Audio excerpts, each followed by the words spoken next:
of my family. My generation is the last that worked in the cotton mills. We made a decent living. Now, let's be honest. None of us ever think we make enough money, right? We're always looking for the next raise. And so, argue all you want to. I really don't give two hoots and a howdy do at this point. You got a nose and an opinion, so do I. This is my YouTube page, so you're going to hear mine, okay? Textiles suffered a death not of its own making. Not of its own making. The mill villages were doing just fine. We knew one another from one end of Tallahassee Street to the other. You get down in Riverview, everybody on Lower Street knew one another. Everybody on California Street knew one another. We were self-contained at one time, villages. There was a time when you didn't have to go to town unless you just wanted to. Christmas and such things as that. Textiles died an outside death. And it wasn't pretty. There are some things that came into play over time. The first mistake a company makes, in my opinion, don't ever trade yourself publicly. Stay private. You start trading yourself on the stock market, now then you're beholden to shareholders. Shareholders are a bunch of cattle who will dump you for the next high dollar offer they get. They will do it. It happened to West Point Pebble. Now, junk bonds, hostile takeovers. In other words, there's an end run that an investor could do. If you got a CEO like Mr. Joe Lanier Jr., and that organization is very happy with the best run textile company in the world, which is what West Point Pepperell was, an outside fellow comes in and says, hey, I'd like to buy your company. I think I can do a lot with it. And at first, Mr. Joe and his team said, no, we're not interested in that. We're doing really good the way we are. So he comes back a second time. He says, I really think I can take this company and go somewhere with it. And of course, Mr. Lanier and his team, they say, we done told you we're not interested. Well, what do you do? Somewhere along the line, a way was invented. And trust me, by the time I write it in my book, I'll know how. Where an investor could do an end run around the owner. Remember, since you're traded publicly on Wall Street, you're responsible to people who buy shares in your company. Those shareholders, if they own enough shares, can sell them to whoever they want for whatever they want. The investor runs around the CEO to the shareholders and says, look, I got this offer. He won't listen to me. This is what I can do for you. And he offers you enough of money and you go, wow, I can build a big old lake house with that. And you take his offer, and by proxy, he boots out the CEO and his team. All of a sudden, he owns the company. That is exactly what happened to West Point Pebble. Now, I don't have to argue with you about the results. West Point Pebble was the best run textile company in the world. What happened afterwards? Let me give you a hint. It doesn't exist anymore.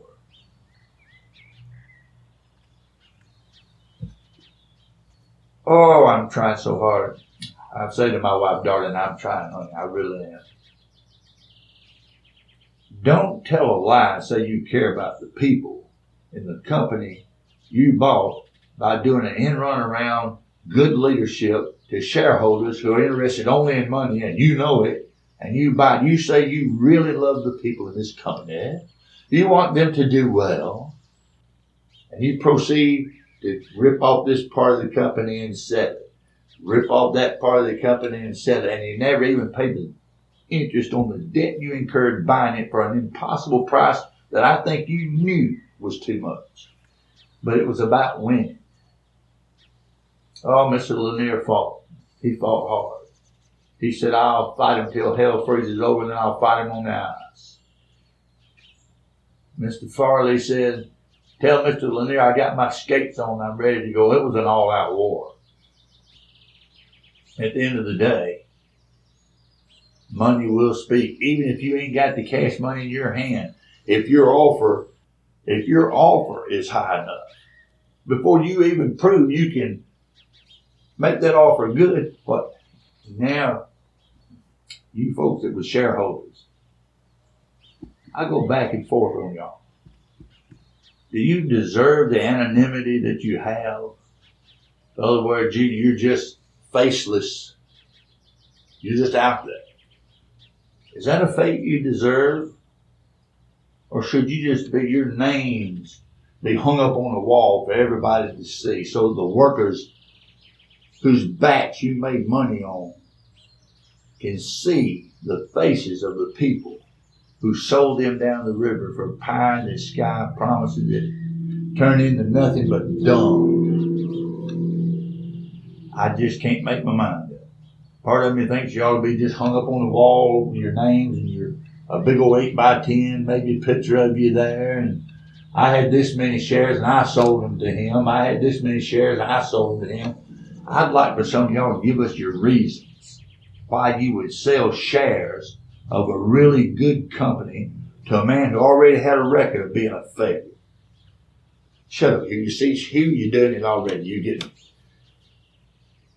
Do your research. Do your research, that's all. My people make good product. My people sweated and labored and gave their life for a company. And they were thought well enough of that. Oh, my. We had a 50-year club.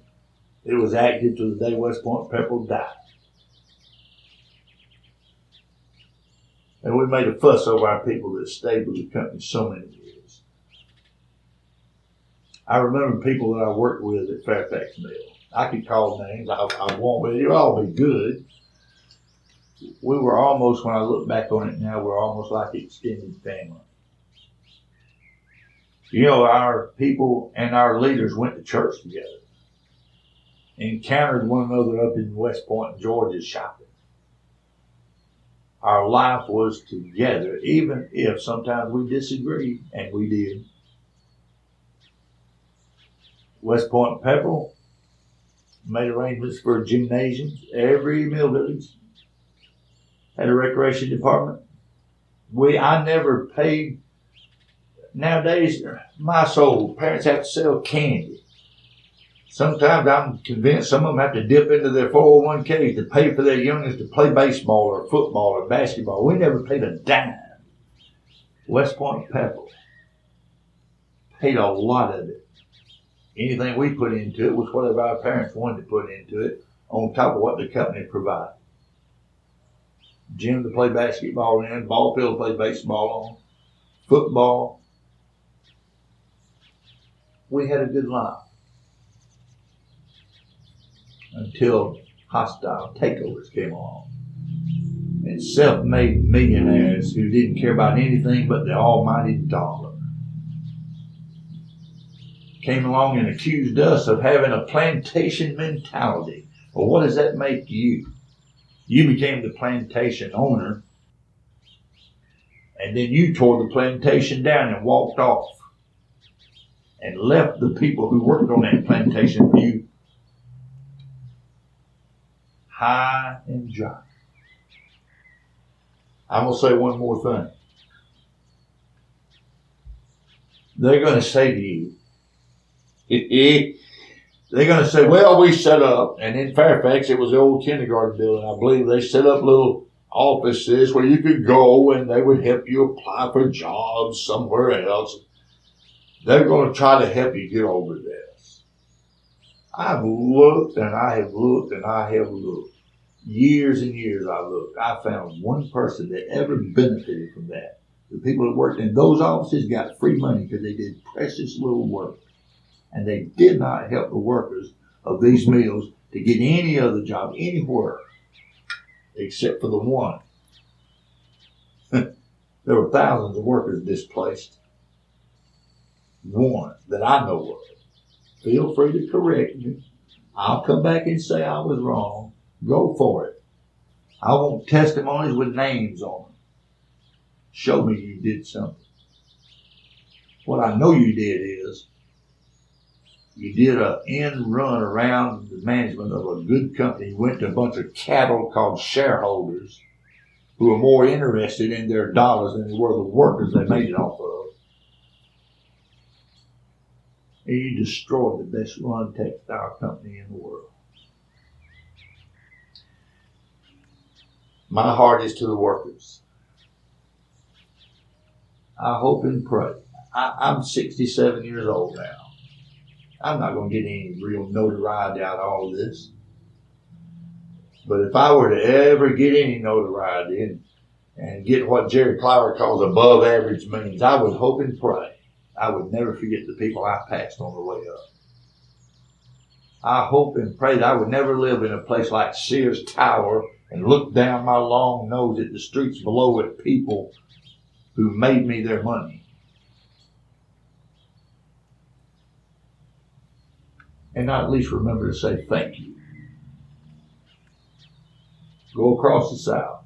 The mills in our valley are gone. The mills in Tallapoosa County, Russell Corporation, gone. Tallahassee, Alabama, gone. The mills are gone.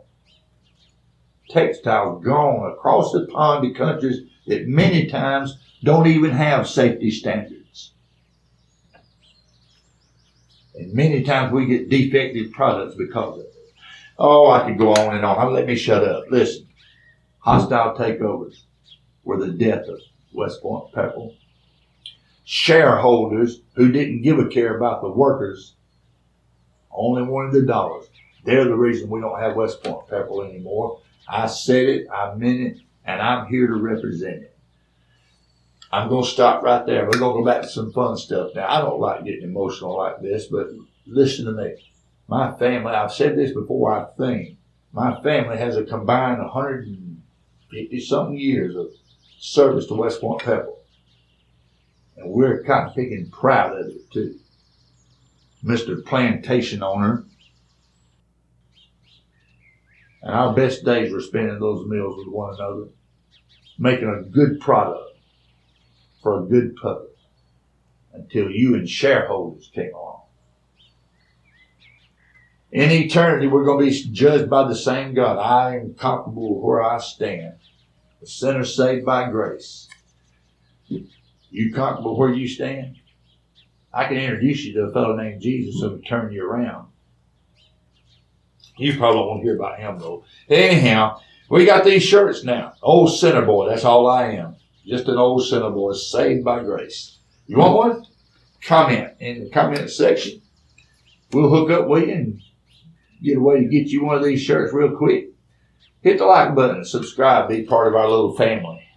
We're not going to duck away from issues. I will speak for the little man or I will die trying. Don't you ever doubt that. Have a great day. Thank you so much for coming in and visiting with us. Parting shot. See this brick? That came from Fairfax Mill. It's as level as a parking lot now. That was done by hostile takeover artists. And Mr. Shareholder, you had your hand in it too, and don't you ever forget it. God bless you. I love you. I'll speak for you again, and we'll visit again real soon. Bye-bye.